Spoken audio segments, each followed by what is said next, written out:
മല്ലിക സുകുമാരന്റെ രക്ഷകനായി അവതരിച്ച മോഹൻലാൽ. നിലവിളക്കിൽ നിന്നും താഴെ വീണ കർപ്പൂരത്തിൽ നിന്ന് മല്ലിക സുകുമാരന്റെ സാരിയിൽ തീ പടർന്നു പിടിക്കുന്നതിന് മുൻപ് മോഹൻലാൽ കെടുത്തി. ഇന്നലെ ടാഗോർ തിയേറ്ററിൽ സംഘടിപ്പിച്ച സുബ്രഹ്മണ്യ സന്ധ്യയുടെ ഉദ്ഘാടന ചടങ്ങിനിടെയായിരുന്നു സംഭവം.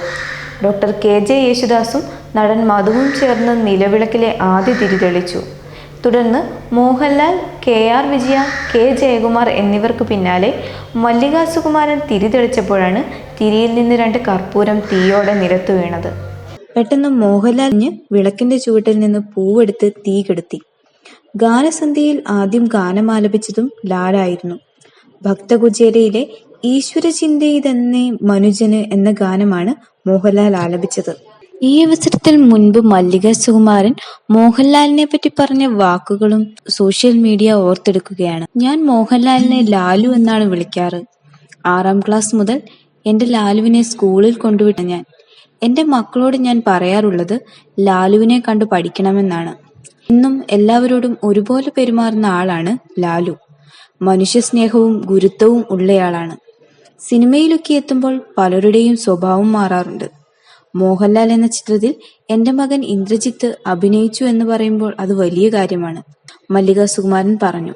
മലയാളികളുടെ അഭിമാനമായ മോഹൻലാൽ എന്ന നടനെ കേന്ദ്ര കഥാപാത്രമാക്കി പൃഥ്വിരാജ് സുകുമാരൻ സംവിധാനം ചെയ്ത ലൂസിഫർ നിറഞ്ഞ സദസ്സിൽ പ്രദർശനം തുടരുകയാണ്. മോഹൻലാലിനെ കൂടാതെ വിവേക് ഒബ്രോയ്, മഞ്ജു വാര്യർ, ടോവിനോ തോമസ്, കലാഭവൻ ഷാജോൺ, സായികുമാർ തുടങ്ങിയവരും ചിത്രത്തിൽ വേഷമിടുന്നു. മാർച്ച് 28-നാണ് ചിത്രം ലോകമെമ്പാടും തിയേറ്ററുകളിലെത്തിയത്. റിലീസ് ചെയ്ത ദിനം മുതൽ ഹൗസ്ഫുൾ ഷോ തുടരുന്ന സിനിമയ്ക്ക് വൻ സ്വീകരണമാണ് ലോകമെമ്പാടും ലഭിച്ചതും. കഴിഞ്ഞ ഏതാനും വർഷങ്ങൾക്കിടയിൽ സിനിമയിൽ അഭിനയിച്ച എല്ലാ കഥാപാത്രങ്ങളെയും ഒരുപോലെ നന്നായി ഉപയോഗിക്കാൻ മറ്റൊരു സംവിധായകനും കഴിഞ്ഞിട്ടില്ല എന്നുള്ളതും ശ്രദ്ധേയമാണ്. ചിത്രം ഇപ്പോഴിതാ 150 കോടി ക്ലബിലെത്തിയിരിക്കുന്നു. ഏറ്റവും വേഗത്തിൽ ഈ നേട്ടം കൈവരിക്കുന്ന മലയാള ചിത്രമെന്ന ഖ്യാതിയും ഇനി ലൂസിഫറിന് സ്വന്തം. ലോകമെമ്പാടുമുള്ള 4000 തിയേറ്ററുകളിൽ നിന്നാണ് ചിത്രം 21 ദിവസം കൊണ്ട് 150 കോടി രൂപ കളക്ട് ചെയ്തത്.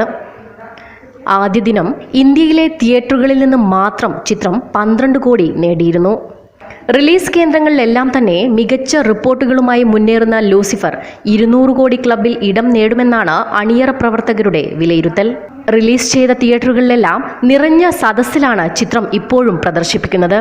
കേരളത്തിൽ മാത്രം 400 തിയേറ്ററുകളിലാണ് ലൂസിഫർ പ്രദർശിപ്പിക്കുന്നത്. 43 രാജ്യങ്ങളിൽ റിലീസ് ചെയ്യുന്ന ആദ്യ മലയാള സിനിമ എന്ന റെക്കോർഡും ഇതിനോടകം തന്നെ ലൂസിഫർ സ്വന്തമാക്കി കഴിഞ്ഞു. ദുബായ് ഉൾപ്പെടെ വിദേശ രാജ്യങ്ങളിലെല്ലാം ചിത്രത്തിന് വൻ വരവേൽപ്പാണ് ലഭിക്കുന്നത്. എന്നാൽ മമ്മൂട്ടിയുടെ മധുരരാജ മികച്ച പ്രതികരണം നേടിയതിലൂടെ ആദ്യ ദിനത്തിലെ കളക്ഷനേക്കാൾ കുറവാണ് ഇപ്പോൾ ലൂസിഫർ നേടുന്നത്. You're watching me on metromatney.com. metromatney.com. Subscribe for more videos. Subscribe for more videos. Subscribe here for more videos. Subscribe now. Thank you.